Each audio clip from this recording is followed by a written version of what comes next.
আমাদের হাতে গোনা আর কয়েকটা দিন সময় রয়েছে মাধ্যমিকের, তাই আজকে আমি কোনির ফাইনাল সাজেশন নিয়ে এসেছি। তোমরা একবার চোখ বুলিয়ে দেখে নাও। আর যত টেস্ট পেপারের সমাধান আছে সেই সমাধানগুলি ইতিমধ্যে আমি দিয়ে দিয়েছি, তোমরা প্লেলিস্টে গিয়ে দেখে নেবে। তাহলে আজকে যে প্রশ্নটি রয়েছে টেস্ট পেপারের, সেই টেস্ট পেপারের পৃষ্ঠা নাম্বার হচ্ছে তোমার, দেখো, 5 নম্বর। তাহলে টেস্ট পেপারে 5 নম্বর পৃষ্ঠাতে রয়েছে যে কোনি উপন্যাসের কাহিনী অবলম্বনে স্বামীর যোগ্য সহধর্মিণী রূপে লীলাবতীর পরিচয় দাও।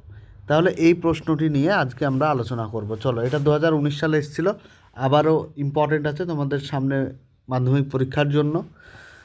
যে সাংবাদিক সাহিত্যিক মতি নন্দীর কোনি উপন্যাসের প্রধান বা অন্যতম চরিত্র ক্ষিতীশ সিংহ ছিলেন জুপিটার ক্লাবের একজন সাঁতার প্রশিক্ষক।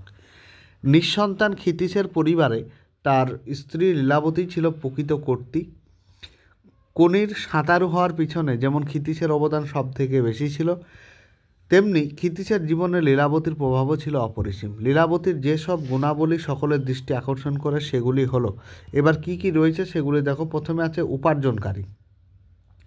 তাহলে উপার্জনকারী যদি আমরা বলি যে লীলাবতীর উপার্জনকারী হিসেবে কতটা রয়েছে, ভূমিকা রয়েছে, সেটা দেখো। যে লীলাবতী স্ত্রী হয়েও সংসারের ভর পোষণের ভার নিজের কাঁধে দায়িত্ব তুলে নিয়েছিল।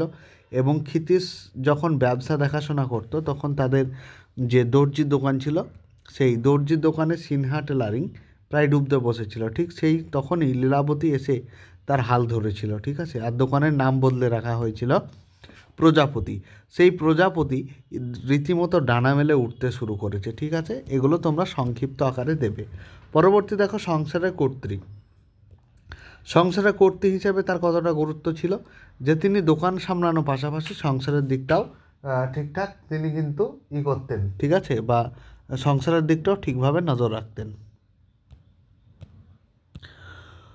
পরবর্তী পয়েন্ট দেখো স্বামীর অনুগত, অর্থাৎ তাছাড়াও তিনি স্বামীর অনুগত থাকতেন, ঠিক আছে। এইগুলি তোমরা একটু শর্ট করে লিখে দেবে, আমি আর বলছি না, বললে ভিডিওটি একটু লম্বাই হয়ে যাবে। কারণ এখানে তোমার কোনির যে এইবারের জন্য ইম্পর্ট্যান্ট প্রশ্নগুলি আমি তোমাদের অবশ্যই দেব, ঠিক আছে। সেই হিসাবে ভিডিওটা একটু লম্বা হতে পারে, তোমরা প্রশ্নগুলি এবং পয়েন্টগুলি দেখতে থাকো, ঠিক আছে। তাহলে এই প্রশ্নটি হলো স্বামীর সমর্থক, সহমর্মী, ঠিক আছে। এই পয়েন্টটা তোমরা 5 নাম্বারের মতো একটু লিখবে, ঠিক আছে। আর চলো পরবর্তী প্রশ্ন দেখি। পরবর্তী প্রশ্ন দেখো যেটা রয়েছে যে ফাইট কোনি ফাইট, এটা তোমার টেস্ট পেপারে 7 নম্বর পেজে রয়েছে। টেস্ট পেপারে 7 নম্বর পেজের যে দ্বিতীয় প্রশ্নটি রয়েছে, ঠিক আছে। ফাইট কোনি ফাইট ভীষণ ইম্পর্টেন্ট। সাধারণ সাঁতারু থেকে চ্যাম্পিয়ন হয়ে উঠতে কোনিকে কী ধরনের ফাইট করতে হয়েছিল, ঠিক আছে, সেটা নিজের ভাষায় লিখতে হবে। তোমাদের মাদ্রাসা বোর্ডের জন্য এবার ভীষণ ইম্পর্টেন্ট প্রশ্নগুলি দেখো। যে আধুনিককালে যে বাংলা সাহিত্য উপন্যাসিক মতি নন্দীর যে কোনি উপন্যাসে একজন সাধারণ মেয়ের অসাধারণ সাফল্যের কাহিনী বিবৃত হয়েছে। শ্যামপুকুর বস্তির এক হতদরিদ্র পরিবারের মেয়ে কোনি বহু বাধা পেয়ে এক সমস্যায় ন্যাশনাল চ্যাম্পিয়ন সাঁতারু হয়ে ওঠে। কোনির এই উত্তরণ স্বাভাবিক ছন্দে হয়ে ওঠেনি, রীতিমতো তাকে ফাইট করতে এগোতে হয়েছে। সাধারণ সাঁতারু থেকে চ্যাম্পিয়ন হয়ে উঠতে গিয়ে কোনি যে ধরনের ফাইট করতে হয়েছিল সেটা এইরকম দিয়ে তোমরা 2-4টে পয়েন্ট এখানে লিখে দেবে। প্রথম পয়েন্ট কি দেখো, যে প্রথম পয়েন্ট হচ্ছে দারিদ্র্যের বিরুদ্ধে ফাইট। তাহলে দারিদ্র্যের বিরুদ্ধে যে কোনির ফাইটটা ছিল সেটা কিন্তু একটা বিশাল চ্যালেঞ্জের বিষয়, ঠিক আছে। এই চ্যালেঞ্জের বিষয়টা তাকে পরিবারের পক্ষ থেকে কোনিকে সাঁতার শেখানো তো দূরের কথা, একটা কস্টিউম কিনে দেওয়ার মতো তাদের সামর্থ্য ছিল না, ঠিক আছে। এইসব পয়েন্টগুলি দেবে। 3 নম্বর দেখো নিজের সঙ্গে ফাইট। 3 নম্বর পয়েন্টটা কী রয়েছে না, নিজের সঙ্গে ফাইট। কোনি তো একদম দরিদ্র ঘরের মেয়ে ছিল, ঠিক আছে, তাই তেমন তার শিক্ষা দীক্ষা ছিল না। অমিয়া যখন তাকে ঝি বলেছিল সে খুব একটু লজ্জা পেয়েছিল, ঠিক আছে। এইভাবে কিন্তু সে ভেবেছিল যে হাতের লেখাটা ভালো হলে কাউন্টারে বসতো, সেটাও হয়ে ওঠেনি, ঠিক আছে। এইভাবে আস্তে আস্তে কিন্তু নিজের সঙ্গে ফাইটটা করেছিল। এরপর দেখো ষড়যন্ত্রের বিরুদ্ধে ফাইট, মানে ও যখন চান্স পাওয়ার এর জায়গায় ছিল তখন কিন্তু একটা ষড়যন্ত্র হয়েছিল, ঠিক আছে। না জুপিটারের ক্ষিতীশ বিরোধী ষড়যন্ত্রের শিকার হয়েছিল কোনি। তাকে কখনো অন্যায়ভাবে ডিসকোয়ালিফাই করা হয়, কখনো হারানোর চেষ্টা করা হয়। এইভাবে বিভিন্ন ধরনের কাজ করে কিন্তু তাকে বাদ দেওয়ার চেষ্টা করা হয়েছিল। তারপর দেখো বঞ্চনার বিরুদ্ধে ফাইট, ঠিক আছে, যে মাদ্রাজে পৌঁছেও কোনিকে নানা অজুহাতে বসিয়ে রাখা হয়েছিল। একের পর এক প্রতিযোগিতা গ্যালারি থেকে বসে দেখতে হয়েছে, জলে নামার সুযোগ পাননি, বিভিন্ন ধরনের এরকম কিন্তু অত্যাচারগুলি হয়েছিল, ঠিক আছে। এইভাবে তোমরা একটু 5 নম্বরের পয়েন্টগুলি দেবে। তার পরবর্তী প্রশ্ন আমি নিয়ে আসছি, দেখো 2 নম্বরের প্রশ্নটা দেখো, খিদ্দা কিভাবে কোনির জীবনে প্রেরণা হিসেবে কাজ করেছিল।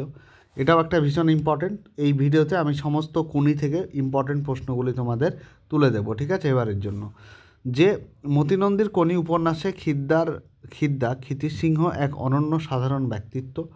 একটা অতি দরিদ্র পরিবারের মেয়ে থেকে ন্যাশনাল চ্যাম্পিয়ন সাঁতারু হওয়ার পিছনে যে মানুষটি কোনির বন্ধু, দার্শনিক এবং পথপ্রদর্শক ভূমিকা পালন করেছিলেন, তিনি হচ্ছে এই ক্ষিতির সিংহ। এইভাবে ক্ষিতির সিংহ যে প্রেরণা হিসাবে কাজ, মানে খিদ্দা যেভাবে কোনির জীবনে প্রেরণা হিসেবে কাজ করেছিল সেটা। তারপর খেলাধুলার প্রতি কোনো আগ্রহ ছিল না ঠিকই, কিন্তু সাঁতার শেখানোর সামর্থ্য ছিল না তার পরিবারের। ক্ষিতির সিং কোনির সাঁতারের প্রতিভার সন্ধান পেয়েছিল, ঠিক আছে, এইভাবে তাকে প্রশিক্ষণ দিয়েছিল, ঠিক আছে। আর সেই অর্থে কোনি হলো খিদ্দারই আবিষ্কার। এইভাবে আমি কিন্তু একটু প্রশ্ন তোমাদের 5 নম্বরের মতো লিখে দিতেই পারি। তারপর দেখো আরেকটা ভীষণ ইম্পর্টেন্ট প্রশ্ন রয়েছে, যে জোর চুরি করে আমাকে বসিয়ে রেখে এখন ঠেকাই পড়ে এসেছে আমার কাছে। কোনির এই অভিমানের কারণ কি? এই অভিমানের যে ঘটনাটা ঘটেছিল সেটার একটা সংক্ষিপ্ত বর্ণনা দাও। ভীষণ ইম্পর্টেন্ট প্রশ্ন, ঠিক আছে। দেখো তাহলে কিভাবে দেব, যে অবশ্যই জানি যে এটা মতিনন্দীর লেখা। কোনি উপন্যাসের প্রধান চরিত্র কোনি, অর্থাৎ কনকচাপা পাল ক্লাব কর্তাদের ষড়যন্ত্রের শিকার। জাতীয় সাঁতার চ্যাম্পিয়নশিপে যোগদান করার জন্য মাদ্রাজে গিয়েও সে কোনো ইভেন্টে নামতে পারেনি। নানা অজুহাত দেখে তাকে বসিয়ে রাখা হয়েছিল। শেষ পর্যন্ত বাংলার এক প্রতিযোগী অমিয়া অসুস্থ হয়ে পড়লে কোনির ডাক পড়েছিল, ঠিক আছে। এই জন্য শেষ কী হয়েছিল না, তার অভিমানটা হয়েছিল। ভীষণ ইম্পর্টেন্ট প্রশ্ন একটা। এবার ঘটনার বর্ণনাটা তোমাদের অবশ্যই দিতে হবে, যে মেয়েদের 400 মানে 4x100 মানে 400 মিটার রিলে বসানোর যে রেসে নামার জন্য কোনিকে ডাকতে এসেছিল হিয়া, কিন্তু এতদিন ধরে তাকে বিনা কারণে বসিয়ে রাখা হয়েছে বলে কোনি ক্ষুব্ধ বা মর্মাহত। সে কোনো মতে রিলে রেসে নামতে রাজি হয় না। হিয়া কোনিকে বোঝায় যে বেঙ্গল টিমের জন্যই তাকে প্রয়োজন। কোনির অভিযোগ, হিয়া নিজেই সোনার মেডেল নিশ্চিত করার জন্যই তাকে ডাকতে এসেছে।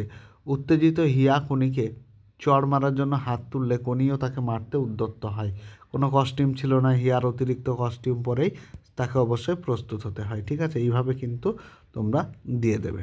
আর 4 নম্বর প্রশ্নটা তো আমরা দেখলাম, ইম্পর্টেন্ট প্রশ্ন। এর পরবর্তীতে দেখো, যে ওইটাই তো আমি রে, যন্ত্রণাটা তো আমি বক্তাকে, এখানে উক্তিটির তাৎপর্য বিশ্লেষণ করো। ভীষণ ইম্পর্ট্যান্ট একটি প্রশ্ন। এখানে বক্তাটা হচ্ছে যে কোনির প্রশিক্ষক ক্ষিতির সিংহ কথা বলেছিলেন, ঠিক আছে। আর তার তাৎপর্যটা কি না, মাদ্রাজে আয়োজিত যে ন্যাশনাল চ্যাম্পিয়নশিপ হয়েছিল শেষ মুহূর্তে অবশ্যই নামার সুযোগ পেয়েছিল কোনি। সাঁতারু হিসেবে অংশগ্রহণ করেও তাকে নানা অজুহাতে বসিয়ে রাখা হয়েছিল আর কি, হ্যাঁ। তারপর মেয়েদের রিলে রেসে নামার আগে অমিয়া অসুস্থ হয়ে পড়লে তাকে কিন্তু বিনা প্রস্তুতিতে জলে নামতে হয়েছিল। এইভাবে তোমরা একটু করে পয়েন্টটা কিন্তু লিখে দেবে। শেষ মুহূর্তে তোমরা একবার জাস্ট চোখ বুলিয়ে নেবে, তাহলে অবশেষে তোমাদের সুবিধা হবে। এটা তো বললাম যে কিভাবে কোনি সাঁতার দলে জায়গা পেয়েছিল। আর একটা প্রশ্ন দেখো, ভীষণ ইম্পর্টেন্ট প্রশ্ন, যে আপনি আমার থেকে 4000 গুণ বড় লোক, কিন্তু 4 লক্ষ টাকা খরচ করেও আপনি নিজের শরীরটাকে চাকর বানাতে পারবেন না। বক্তা কাকে কেন কথা বলেছিলেন? ভীষণ ইম্পর্টেন্ট প্রশ্ন এবারের জন্য তোমাদের। তাহলে এখানে উত্তরটা দেখো, যে জুপিটার ক্লাবের সাঁতার প্রশিক্ষক ক্ষিতির সিংহ গঙ্গার ঘাটে মেসেজ নিতে আসা বিষ্ণুচরণ ধরকে এই কথাগুলি বলেছিলেন, ঠিক আছে। 40 বছরের বিষ্ণুচরণ বনেদি বংশের লোক, খান সাতেক বাড়ি, বড় বাজারে ঝাড়ন মশলার দোকান এবং সর্বোপরি একটি 3.5 মণ দেহের মালিক সে, ঠিক আছে। এভাবে তোমরা একটু দেখে নিও, আমি প্রশ্নগুলি ইম্পর্টেন্ট করে রেখেছি। এটা এত আগের ভিডিওতে দিয়েছি আমি, কোনির দেখবে তোমাদের আরেকটি ভিডিও দিয়েছি, সেই ভিডিওতে এই প্রশ্নটি রেখেছি আমি, ঠিক আছে। তোমরা সেই ভিডিওটা দেখে নাও, সেই ভিডিওতেও ইম্পর্টেন্ট কিছু প্রশ্ন আছে। পরবর্তী প্রশ্ন দেখো, এটা তো বললাম প্রথমেই তোমাদের।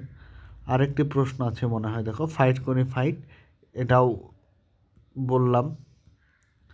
তারপর খিদ্দা, এবার আমি কি খাবো, হ্যাঁ তোমরা এইটা দেখে নাও, এই প্রশ্নটি একটু দেখে নাও, দেখে নিলে ভালো হবে। যেখানে বক্তা কে ছিল, ক্ষিতিশ, ক্ষিতিশ ছিল এখানে বক্তা।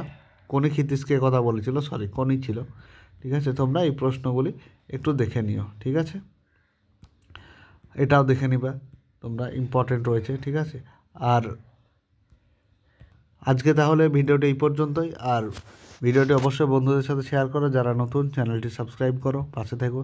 আর কোনো কিছুর ভিডিও লাগলে অবশ্যই কমেন্ট বক্সে জানিও।